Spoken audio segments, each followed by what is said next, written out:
नमस्कार, मैं रश्मि स्वागत करती हूँ आपका गुजरात की बात में, जहां हम बात करेंगे गुजरात में होने वाले अहम और बड़ी खबरों की।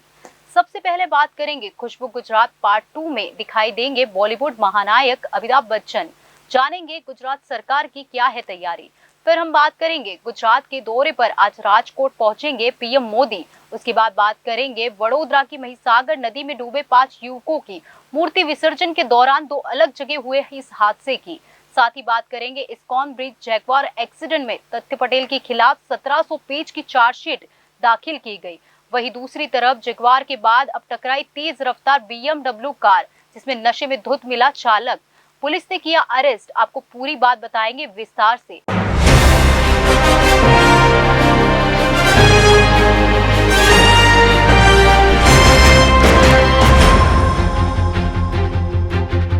तो आइए शुरू करते हैं गुजरात की बात का सफर। गुजरात सरकार ने एक दशक पहले पर्यटन को बढ़ावा देने के लिए बॉलीवुड के महानायक अमिताभ बच्चन को ब्रांड एम्बेसडर बनाया था। इससे गुजरात के पर्यटन को काफी लाभ मिला था। अब करीब 12 साल बाद फिर से गुजरात सरकार नए स्थलों के प्रमोशन की तैयारी कर रही है। प्रधानमंत्री नरेंद्र मोदी के गृह राज्य गुजरात के लिए बॉलीवुड महानायक अमिताभ बच्चन एक बार फिर ब्रांड एम्बेसडर बनेंगे। गुजरात सरकार राज्य के 12 टूरिस्ट प्लेस को शोकेस करने की तैयारी कर रही है। ब्रांड एम्बेसडर के तौर पर बिग बी राज्य सरकार की पहली पसंद है। खुशबू गुजरात की और कुछ दिन तो गुजारो गुजरात में दोनों टैगलाइन ने टूरिज्म वर्ल्ड में रिकॉर्ड तोड़ सफलता प्राप्त की। बिग बी के कैंपेन के बाद गुजरात में टूरिस्ट की संख्या में भारी बढ़ोतरी भी आई थी। गुजरात सरकार के पर्यटन को बढ़ावा देने से जुड़े खुशबू है गुजरात की तैयारी ऐसे वक्त पर सामने आई है जब कुछ ही दिन पहले उनके बेटे अभिषेक बच्चन के चुनाव समाजवादी पार्टी से प्रयागराज से चुनाव लड़ने की चर्चा भी सामने आई थी। बॉलीवुड महानायक ने ये 2 टैगलाइन से कैंपेन 12 साल पहले की थी। तब बिग बी ने राज्य के शक्तिपीठ अंबाजी, गुजरात के आर्किटेक्चर और सापुतारा को शोकेस किया था। पिछले एक दशक में गुजरात में काफी नए टूरिस्ट स्पॉट बने हैं। खुशबू गुजरात की दूसरे संस्करण में बिग बी इन स्थलों के बारे में शोकेस कर सकते हैं। सूत्रों के अनुसार राज्य सरकार पर्यटन विभाग इस दिशा में काम कर रहा है। विभाग की कोशिश है कि खुशबू गुजरात के दूसरे संस्करण के जरिए राज्य में टूरिस्ट की संख्या और बढ़ाई जाए, इसे और गति प्रदान की जाए। सूत्रों के अनुसार विभाग इसे अमिताभ बच्चन की अगुवानी में करना चाहता है। एक रिपोर्ट के अनुसार इस गुजरात सरकार के शीर्ष अधिकारी पिछले सालों में विकसित हुए स्थलों की सूची को अंतिम रूप दे रहे हैं। प्रवासियों की संख्या बढ़ गई थी। आंकड़ों के अनुसार 20% की सालाना बढ़ोतरी हुई थी। सरकार के उच्च अधिकारियों के अनुसार खुशबू गुजरात की के दूसरे संस्करण में स्टैचू ऑफ यूनिटी, पावागढ़ जैसे स्थलों को शामिल किया जा सकता है। इसके अलावा डांग के जंगल और पीएम मोदी के जन्म स्थान वडनगर को इसमें रखा जा सकता है। प्रधानमंत्री नरेंद्र मोदी करीब 9 महीने बाद सौराष्ट्र पहुंचे हैं। पीएम मोदी राजकोट को इंटरनेशनल एयरपोर्ट के साथ कई सौगात देंगे। पीएम ने गुजरात विधानसभा चुनाव का आगाज सौराष्ट्र से किया था। ऐसे में जब लोकसभा चुनाव की तैयारियां शुरू हो चुकी है, तब पीएम मोदी के राजकोट के दौरे को काफी अहम माना जा रहा है। देश में 2024 के लोकसभा चुनाव की तैयारियों के बीच प्रधानमंत्री नरेंद्र मोदी आज अपने गृह राज्य गुजरात के दौरे पर पहुंचेंगे। पीएम मोदी के इस दौरे को कई लिहाज से बेहद अहम माना जा रहा है। प्रधानमंत्री नरेंद्र मोदी राजस्थान के जयपुर से सीधे सौराष्ट्र के केंद्र राजकोट पहुंचेंगे। राजकोट में प्रधानमंत्री नरेंद्र मोदी के स्वागत के लिए अभूतपूर्व तैयारियां की गई है। प्रधानमंत्री नरेंद्र मोदी राजकोट से 30 किलोमीटर दूर चोटीला के नजदीकी हिरासर में बने गुजरात के पहले ग्रीन फील्ड पर उतरेंगे और इस अंतर्राष्ट्रीय हवाई अड्डे को लोकार्पण करेंगे। पीएम मोदी शाम 3:15 बजे के करीब हिरासर एयरपोर्ट पहुंचेंगे। राजनीतिक तौर पर भी पीएम के इस दौरे पर कई तरह की अटकलें लग रही है कि पीएम मोदी राजकोट से विपक्ष को करारा जवाब दे सकते हैं। पीएम मोदी ने चुनावी राजनीति की शुरुआत राजकोट से ही की थी। वे विधानसभा चुनाव के बाद पहली बार राजकोट पहुंचेंगे। ऐसे में सभी की नजरें रेसकोर्स में होने वाली सभा पर टिकी हुई है। प्रधानमंत्री नरेंद्र मोदी हिरासर एयरपोर्ट पर उतरने के बाद नवनिर्मित हिरासर एयरपोर्ट के टर्मिनल का अवलोकन करेंगे। वह यहाँ करीब 30 से 35 मिनट रुकेंगे और फिर 3:45 बजे के करीब राजकोट के पुराने एयरपोर्ट पर पहुंचेंगे। वहां से प्रधानमंत्री नरेंद्र मोदी सड़क मार्ग से रेसकोर्स ग्राउंड के लिए प्रस्थान करेंगे।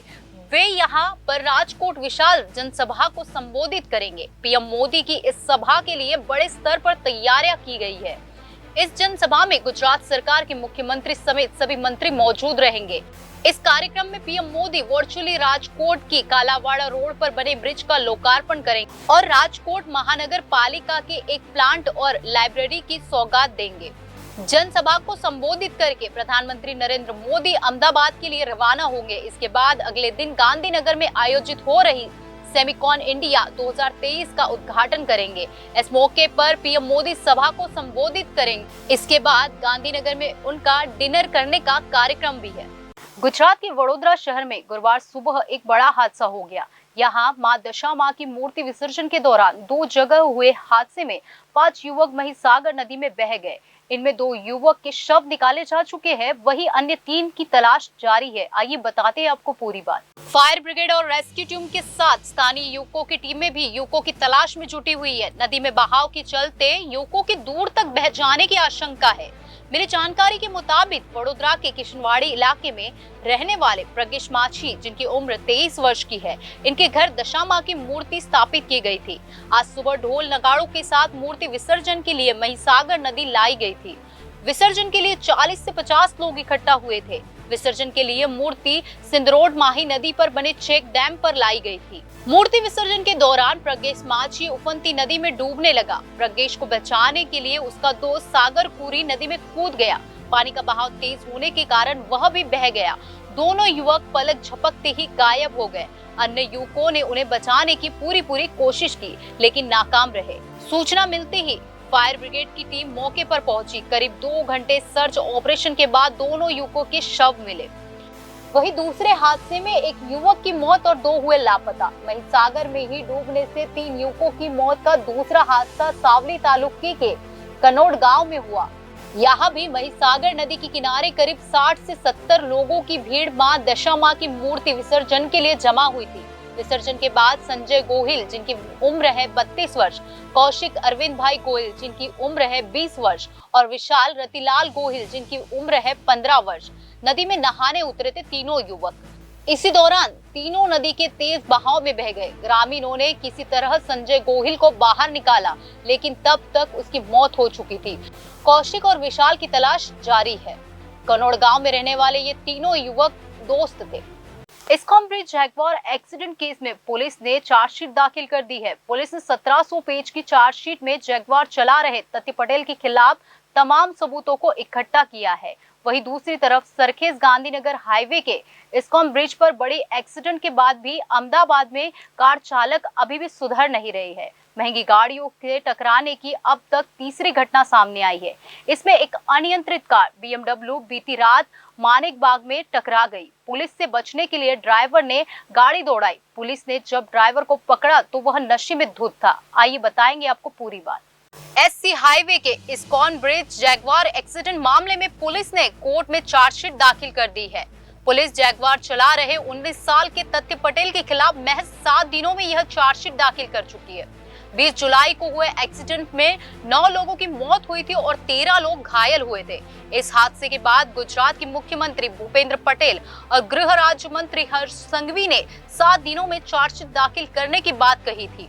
पुलिस ने उसी के हिसाब से 3 रात एक कर तमाम साक्ष्य जुटाए और फिर चार्जशीट दाखिल की है। जैगवार चला रहा तथ्य पटेल पुलिस रिमांड पूरी होने के बाद फिलहाल साबरमती जेल में है। अहमदाबाद पुलिस ने इस्कॉन ब्रिज जैगवार केस में कुल 1700 पेज की चार्जशीट दाखिल की है। पुलिस ने इसमें कई रिपोर्ट संलग्न की है।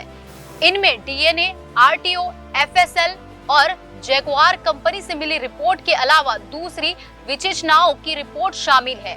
पुलिस ने इस मामले में तथ्य के साथ जैगवार कार में मौजूद उसके दोस्तों को गवाह बनाया है। अहमदाबाद पुलिस कमिश्नर प्रेमवीर सिंह ने कहा है कि ट्रैफिक पुलिस की ओर से कोर्ट में चार्जशीट दाखिल कर दी गई है, जिसमें 1700 पेज की यह चार्जशीट पेश की गई है।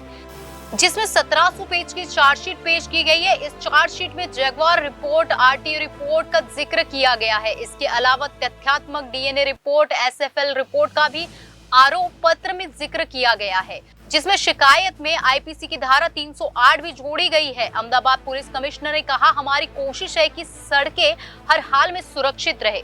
अब वही दूसरी तरफ एक और हादसे की अगर बात करें तो अहमदाबाद के रहीज़ादे आज भी सुधर नहीं रहे हैं। जगुआर से बड़े एक्सीडेंट के बाद अब एक BMW के टकराने का मामला सामने आया है। माणिक बाग में हुई घटना में कोई जनहानि नहीं, लेकिन सरकारी संपत्ति को नुकसान पहुंचा रहे हैं। पुलिस ने BMW चला रहे युवक को पीछा करके पकड़ा तो सामने आया है कि उसने शराब पी हुई थी, वह नशे में था। BMW चला रहा युवक का पुलिस ने मेडिकल कराया और शराबबंदी होने के बाद नशे के सेवन के तहत भी कार्रवाई करते हुए केस दर्ज किया है। पुलिस ने BMW कार के ड्राइवर कमलेश बिश्नोई को अरेस्ट किया है। अहमदाबाद शहर में यह घटना रात 1 बजे के करीब घटी। माणिक बाग के पास BMW अनियंत्रित होकर फुटपाथ से टकरा गई, जिसके बाद नशे में धुत ड्राइवर ने जज के बंगले से लेकर माणिक बाग तक लापरवाही से कार चलाई। सैटेलाइट पुलिस ने ड्राइवर का पीछा किया और उससे माणिक बाग से पकड़ लिया।